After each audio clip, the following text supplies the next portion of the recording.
نحمده ونصلي ونسلم على رسوله الكريم اما بعد فاعوذ بالله من الشيطان الرجيم بسم الله الرحمن الرحيم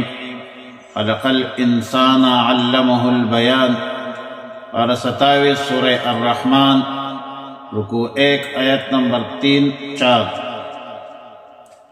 خلق الانسان اللہ کی نعمتوں میں سے انسان کی تخلیق ایک بڑی نعمت ہے۔ ترتیبی طبعی کے موافق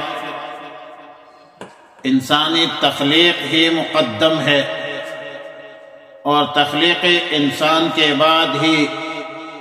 تعلیم القرآن ہو سکتی ہے، مگر قرآن کریم میں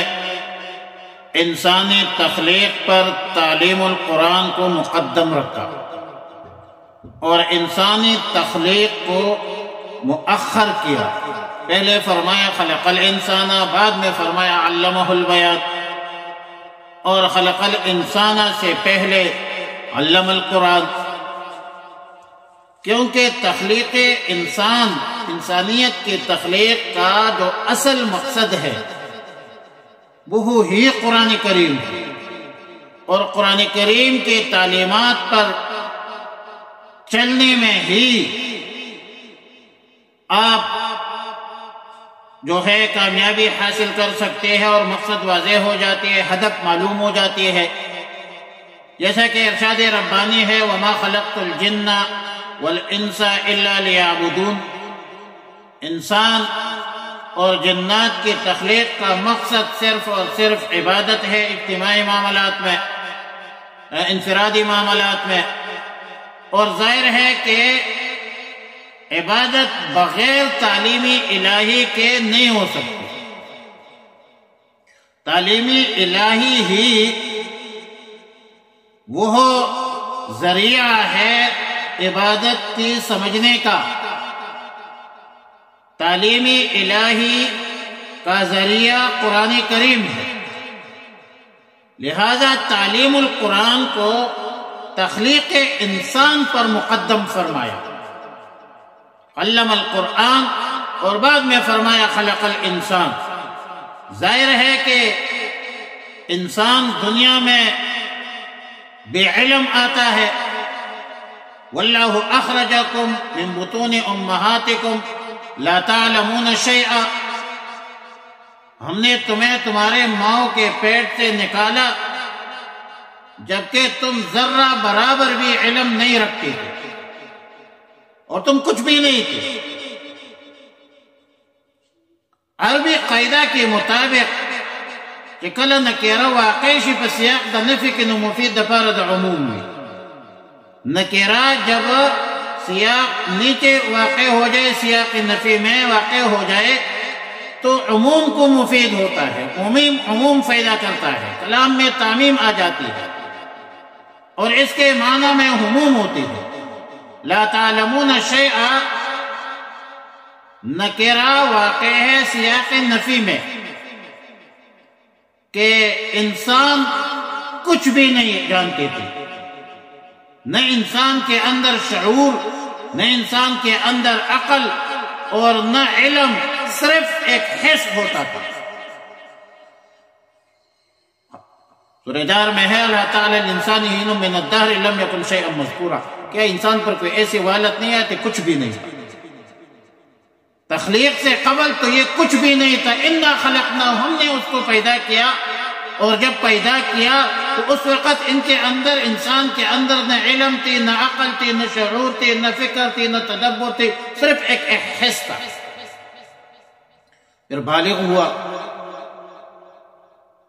شباب تک پہنچ گیا، علم حاصل کرتا ہے، لیکن پھر آخر میں ثم یرد الی ارذل العمر لکی لا یعلم بعد علم شیئا، پھر ہم نے تمہیں ایسی عمر کی طرف لٹایا جو ارذل ترین عمر ہے۔ پڑھے لکھے ہونے کے باوجود پھر بھی تم بے پڑھے لکھے ہو، علم کے باوجود بھی پھر بھی بے علم بن جاتی ہے، حواس میں خلل واقع ہو جاتا ہے، قوت سامعہ، قوت باصرہ ضعف ضعیف ہو جاتا ہے، کمزور ناتواں ہو جاتا ہے، گزشتہ سرمایہ ختم، آئندہ کی کوئی صورت سامنے نہیں، اور جیسا آیا تھا ویسا ہی جانا ہے۔ اور اللہ تعالیٰ نے سورہ تین میں فرمایا والتین والزیتون وطور سینین وہذا البلد الامین، تین پر قسم اٹھایا اللہ تعالیٰ نے، انجیر پر، زیتون پر قسم اٹھایا، وہذا البلد الامین، اور مکہ مکرمہ پر قسم اٹھایا،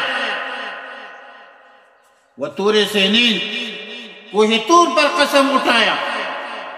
اور فرمایا کہ لقد خلقنا الانسان فی احسن تقویم،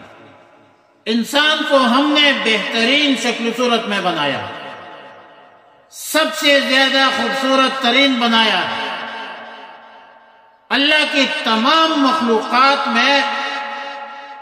کوئی انسان سے احسن نہیں ہے اور کوئی مکرم بھی نہیں، کیونکہ اللہ تعالی نے انسان کو علم، قدرت، تعلم، سمیع، بصیر وغیرہ حکمت عطا کی ہے، لیکن اس کے باوجود ثم رددناه اسفل سافلین، شباب آنے کے بعد پھر بڑھاپا آ جاتا ہے، بڑھاپا طاری ہوتا ہے،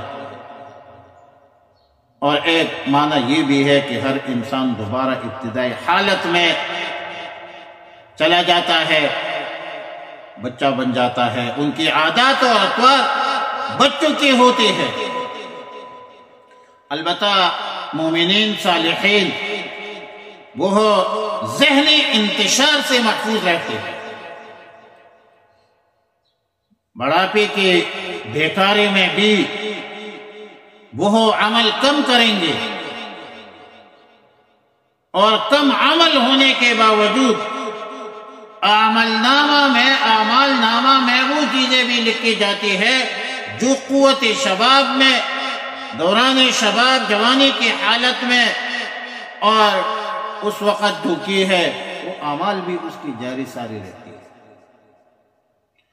اب تخلیق انسان کے بعد جو نعمت انسان کو عطا کی گئی ہے، نعمتیں تو اللہ کی بے شمار ہے، وَإِن تَعُدُّوا نِعْمَةَ اللَّهِ لَا تُحْصُوهَا، شکر نعمت ہائی تو، چندہ کی نعمت ہائی تو،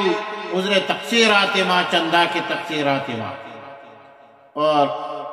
ان خاص نعمتوں میں ایک تعلیمی بیان ہے، اور یہاں پر ذکر بیان فرمانے کی حکمت سے یہ معلوم ہوتی ہے کہ جن نعمتوں کا تعلق انسان کے نشوونما سے ہے، وجود سے ہے، بقا سے ہے، کھانے پینے سے ہے، سردی گرمی سے بچنے کے سامان سے ہے، رہنے سہنے کے انتظام وغیرہ سے ہے، اس میں انسان اور حیوان دونوں قدر مشترک ہیں، یعنی انسان بھی کھاتا پیتا ہے اور حیوان بھی کھاتا پیتا ہے، وہ بھی گرمی سردی سے حفاظت کی تدبیر کرتا ہے، توالد تناسل کرتا ہے وغیرہ وغیرہ، لیکن ان تمام نعمتوں میں تعلیم القرآن کے بعد بیان کا ذکر فرمایا، کیونکہ تعلیم القرآن کا، قرآن کی تعلیم کا افادہ اور استفادہ کا دار و مدار بیان پر ہے۔ دلالت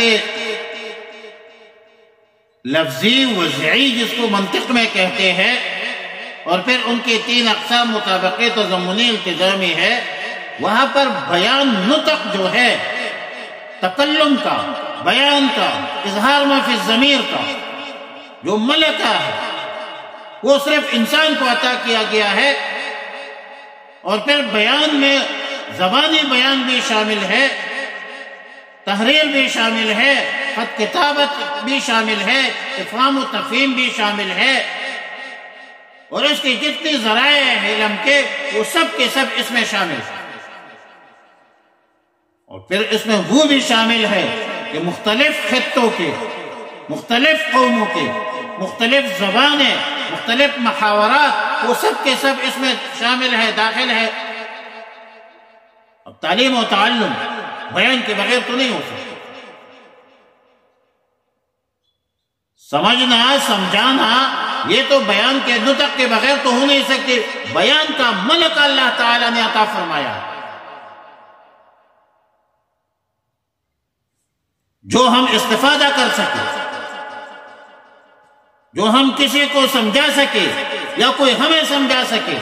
یا ہم نے جو سمجھا ہے، طالب علم کی ہے، استاد نے سمجھایا ہے۔ افادہ اور استفادہ کا دار و مدار وہ نطق پر ہے، وہ بیان پر ہے، بولنے پر ہے۔ یہ بولنا بھی اللہ رب العالمین کی طرف سے ایک نعمت ہے اور بڑی نعمت ہے۔ اس لیے فرمایا خلق الانسان، ہم نے پیدا کیا انسان کو، علمہ البیان، اور ہم نے اس کو بیان کا سلیقہ، طریقہ سکھلایا۔